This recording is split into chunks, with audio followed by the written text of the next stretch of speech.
सावन सोमवार व्रत कथा। हिंदू धर्म में सावन का महीना बहुत पवित्र माना जाता है। इसे धर्म कर्म का माह भी कहा जाता है।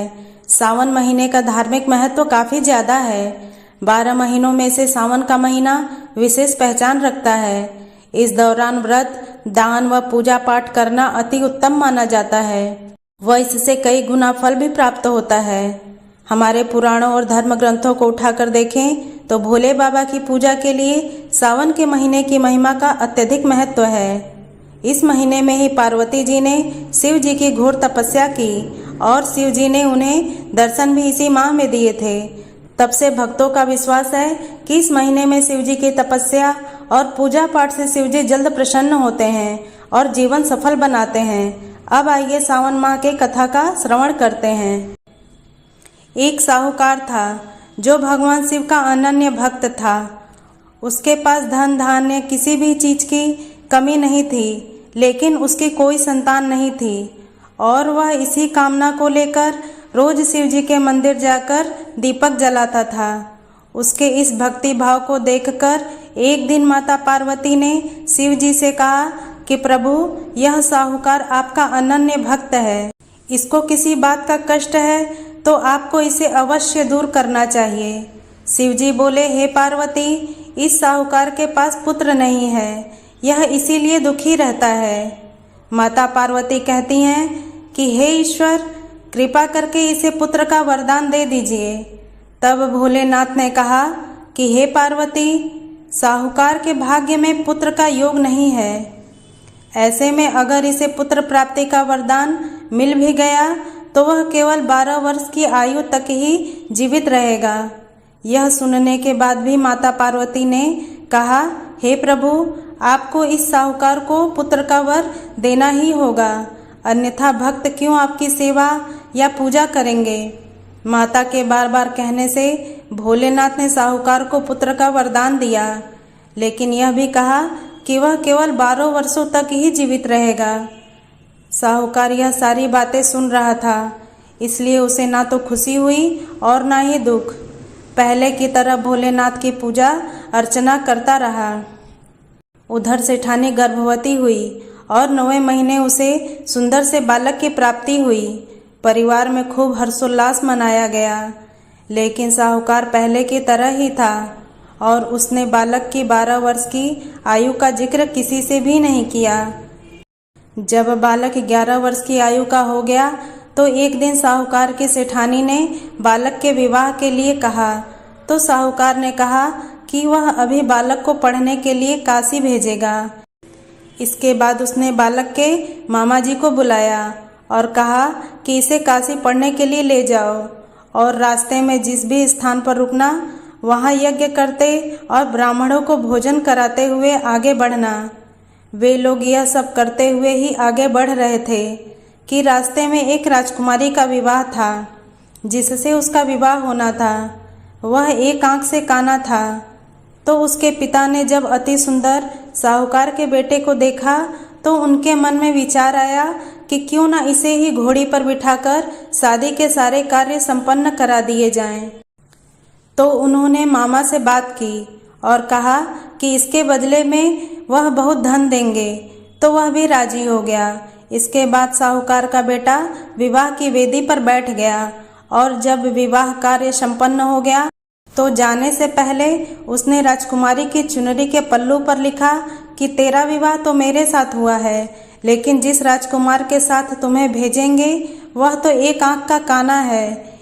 इसके बाद वह अपने मामा के साथ काशी के लिए चला गया। उधर जब राजकुमारी ने अपनी चुनरी पर यह लिखा हुआ पाया तो उसने राजकुमार के साथ जाने से मना कर दिया। तो राजा ने भी अपनी पुत्री को बारात के साथ विदा नहीं किया और बारात वापस लौट गई। उधर मामा और भांजे काशी पहुंच गए थे। एक दिन जब मामा ने यज्ञ का आयोजन कर रखा था और भांजा बहुत देर तक बाहर नहीं आया, तो मामा ने अंदर जाकर देखा तो भांजे के प्राण निकल चुके थे।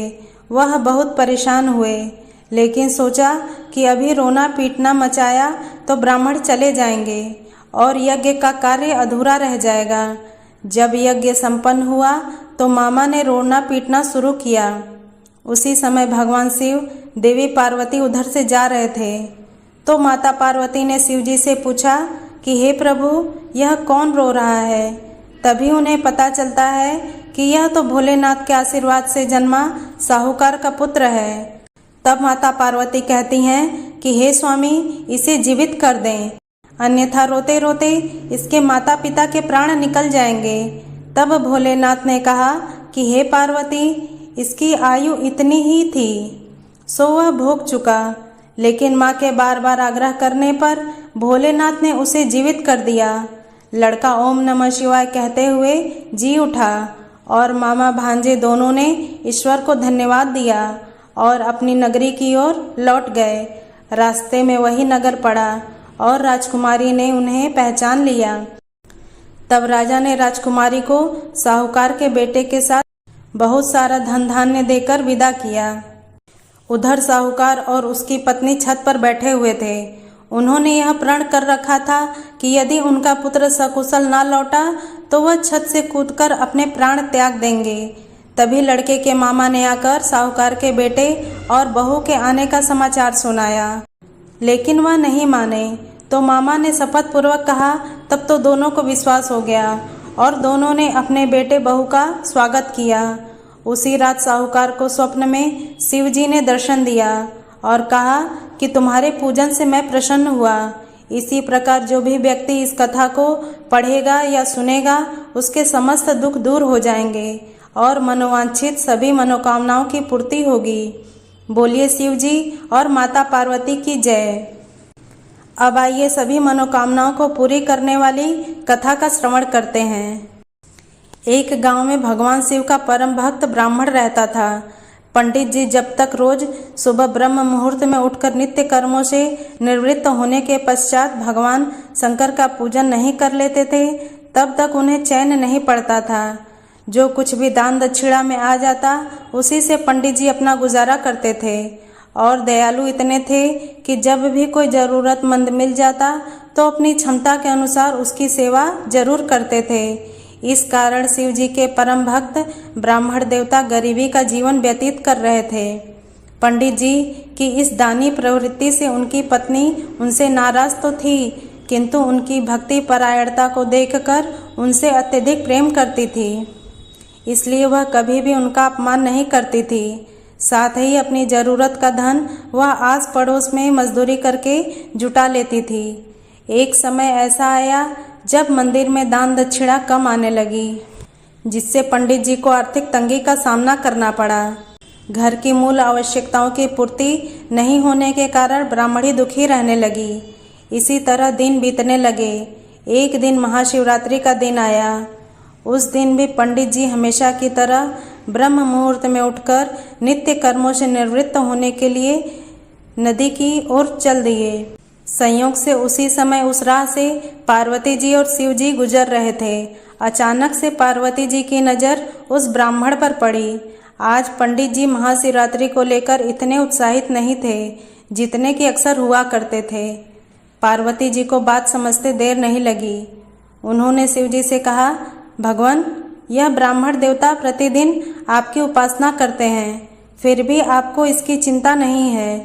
पार्वती जी की बात सुनकर शिव जी बोले, देवी, अपने भक्तों की चिंता मैं नहीं करूँगा तो और कौन करेगा।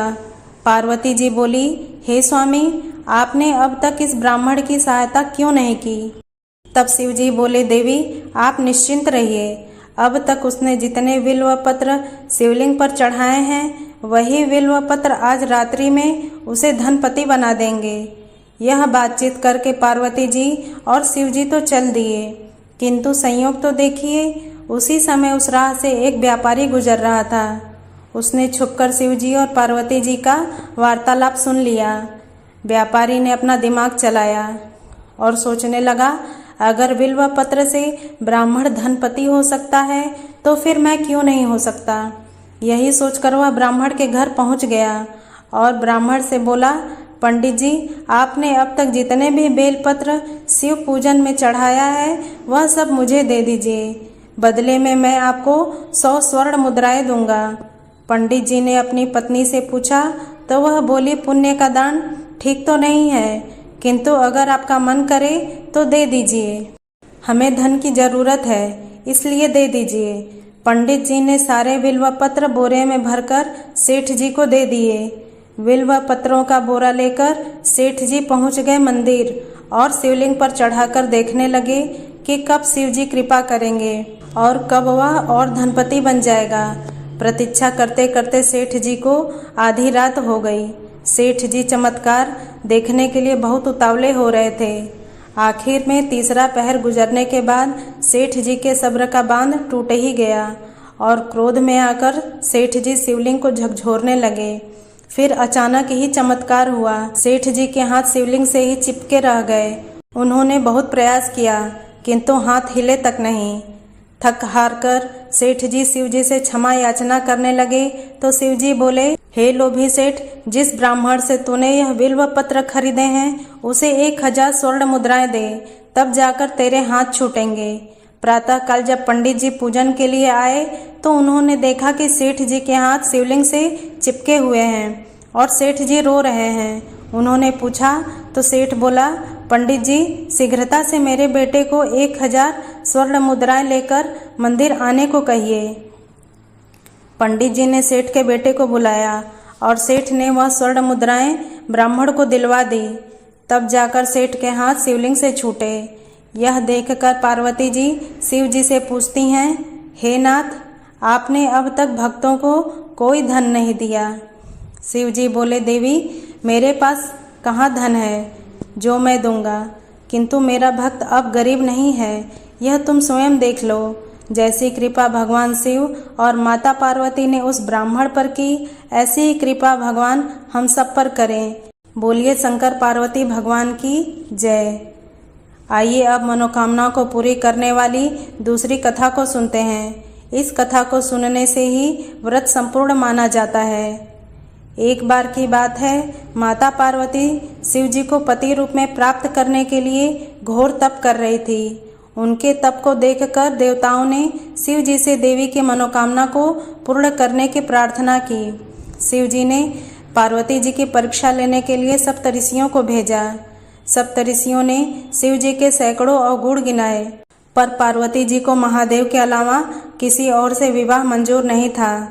विवाह से पहले सभी वर अपनी भावी पत्नी को लेकर आश्वस्त होना चाहते हैं, इसलिए शिव जी ने स्वयं भी पार्वती जी की परीक्षा लेने की ठानी। भगवान शंकर प्रकट हुए और पार्वती जी को वरदान देकर अंतर्ध्यान हुए। इतने में पार्वती माता जहाँ तप कर रही थी, वहीं पास के तालाब में मगरमच्छ ने एक लड़के को पकड़ लिया। लड़का जान बचाने के लिए चिल्लाने लगा। पार्वती जी ने उस बच्चे की चीख सुनी नहीं। गई द्रवित हृदय होकर वह तालाब पर पहुंची। देखती हैं कि मगरमच्छ लड़के को तालाब के अंदर खींचकर ले जा रहा है। लड़के ने देवी को देखकर कहा, मेरी ना तो माँ है, ना बाप, ना कोई मित्र। माता, आप ही मेरी रक्षा करें। पार्वती जी ने कहा, हे मगरमच्छ, इस लड़के को छोड़ दो। मगरमच्छ बोला, दिन के छठे पहर में जो मुझे मिलता है उसे अपना आहार समझकर स्वीकार करना मेरा नियम है।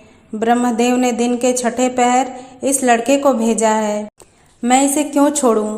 पार्वती जी ने विनती की, तुम इसे छोड़ दो, बदले में तुम्हें जो चाहिए वह मुझसे कहो।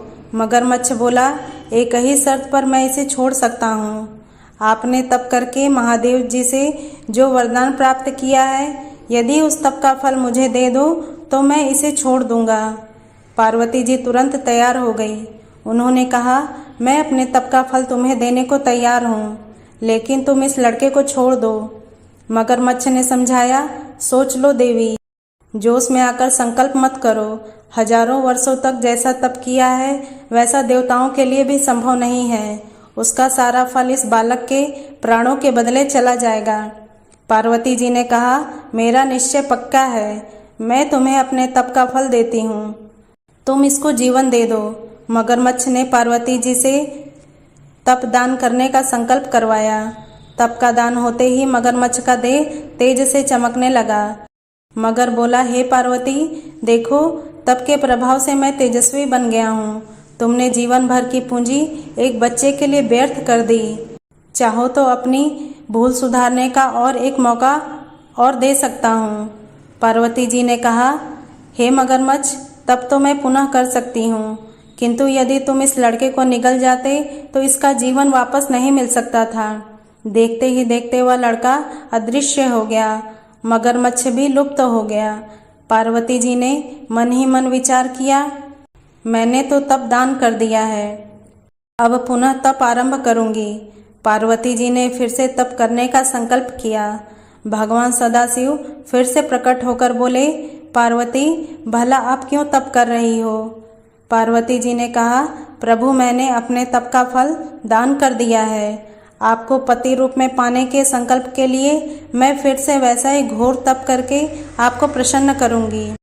महादेव जी बोले, मगरमच्छ और वह लड़का दोनों रूपों में मैं ही था।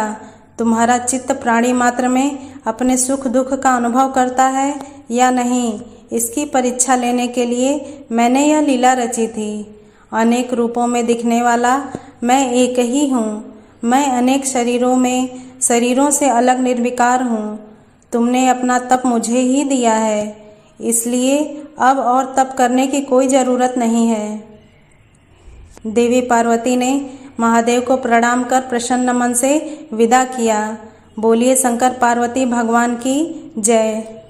शिव जी को बिल्व पत्र चढ़ाने से कौन से फल की प्राप्ति होती है? सुनिए पौराणिक कथा।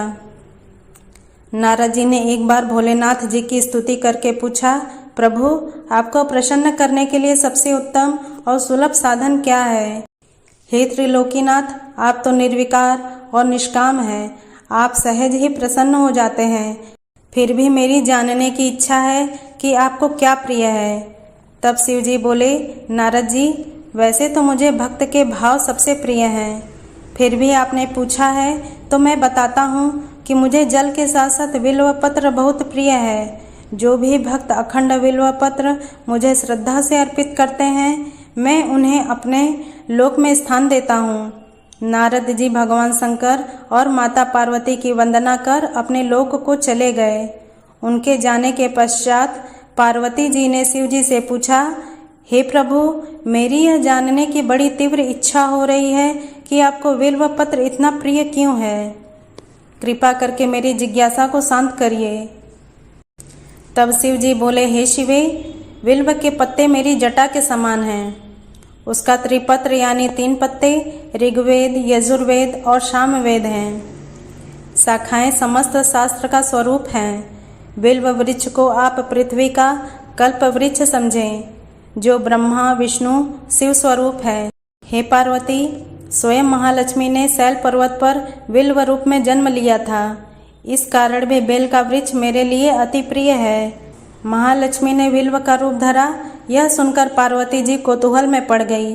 पार्वती जी कौतूहल से उपजी जिज्ञासा को रोक न पाई। उन्होंने भगवान शिव से पूछा, प्रभु, देवी लक्ष्मी ने आखिर बिल्व वृक्ष का रूप क्यों लिया था? आप यह कथा विस्तार से कहिए। भोलेनाथ ने देवी पार्वती को कथा सुनाना शुरू किया। शिव जी कहते हैं, हे देवी, सतयुग में ज्योति रूप में मेरे अंश का रामेश्वर लिंग था। आदि देवों ने उसका विधिवत पूजन अर्चन किया था। इसका परिणाम यह हुआ कि मेरे अनुग्रह से वाणी देवी सबकी प्रिय हो गई। वह भगवान विष्णु को सतत प्रिय हो गई। मेरे प्रभाव से भगवान केशव के मन में वाणी देवी के लिए जितनी प्रीत उपजी, वह स्वयं लक्ष्मी जी को नहीं भाई। लक्ष्मी देवी का श्री हरि के प्रति मन में कुछ दुराव पैदा हो गया। वह चिंतित और रुष्ट होकर चुपचाप परम उत्तम श्री पर्वत पर चली गई। वहां उन्होंने तप करने का निर्णय किया और उत्तम स्थान का चयन करने लगी। महालक्ष्मी ने उत्तम स्थान का निश्चय करके मेरे लिंग विग्रह की उग्र तपस्या प्रारंभ कर दी। उनकी तपस्या कठोरतम होती जा रही थी। हे परमेश्वरी, कुछ समय बाद महालक्ष्मी जी ने मेरे लिंग विग्रह से थोड़े दूर पर एक बिल्व वृक्ष का रूप धारण कर लिया। अपने पत्तों और पुष्प द्वारा निरंतर मेरा पूजन करने लगी। इस तरह महालक्ष्मी ने 1 करोड़ वर्ष तक घोर आराधना की। अंततः उन्हें मेरा अनुग्रह प्राप्त हुआ है। मैं वहां प्रकट हुआ और देवी से इस घोर तप की आकांक्षा पूछकर वरदान देने को तैयार हुआ। महालक्ष्मी ने मांगा कि श्रीहरि के हृदय में मेरे प्रभाव से वाग्देवी के लिए जो स्नेह हुआ है वह समाप्त हो जाए। शिव जी बोले, मैंने महालक्ष्मी को समझाया कि श्री हरि के हृदय में आपके अतिरिक्त किसी और के लिए कोई प्रेम नहीं है। वाग्देवी के प्रति उनका प्रेम नहीं अपितु श्रद्धा है। यह सुनकर लक्ष्मी जी प्रसन्न हो गई और पुनः श्री विष्णु के हृदय में स्थित होकर निरंतर उनके साथ विहार करने लगी। शिव जी कहते हैं, हे पार्वती, महालक्ष्मी के हृदय का एक बड़ा विकार इस प्रकार दूर हुआ था। इस कारण हरिप्रिया उसी वृक्ष के रूप में सर्वदा अतिशय भक्ति से भरकर यत्न पूर्वक मेरी पूजा करने लगी। हे पार्वती, इसी कारण बिल्व का वृक्ष, उसके पत्ते, फल, फूल आदि मुझे बहुत प्रिय हैं। मैं निर्जन स्थान में बिल्व वृक्ष का आश्रय लेकर रहता हूँ। बिल्व वृक्ष को सदा सर्व तीर्थमय एवं सर्वदेवमय मानना चाहिए। इसमें तनिक भी संदेह नहीं है कि बिल्व पत्र, बिल्व फूल, बिल्व वृक्ष के चंदन से जो मेरा पूजन करता है वह भक्त मेरा प्रिय है। बिल्व वृक्ष को शिव के समान ही समझो। वह मेरा शरीर है। जो बिल्व पत्र पर चंदन से मेरा नाम अंकित करके मुझे अर्पण करता है, मैं उसे सभी पापों से मुक्त करके अपने लोक में स्थान देता हूँ। हे देवी, उस व्यक्ति को स्वयं लक्ष्मी जी भी नमस्कार करती हैं जो बिल्व पत्र से मेरा पूजन करते हैं। जो बिल्व में मूल प्राण छोड़ता है उसको रुद्रदेह प्राप्त होता है और ऐसे मन पर सदैव ही माँ लक्ष्मी की कृपा रहती है और साथ साथ भगवान नारायण की भी कृपा उसको सदैव प्राप्त होती है। हर हर महादेव।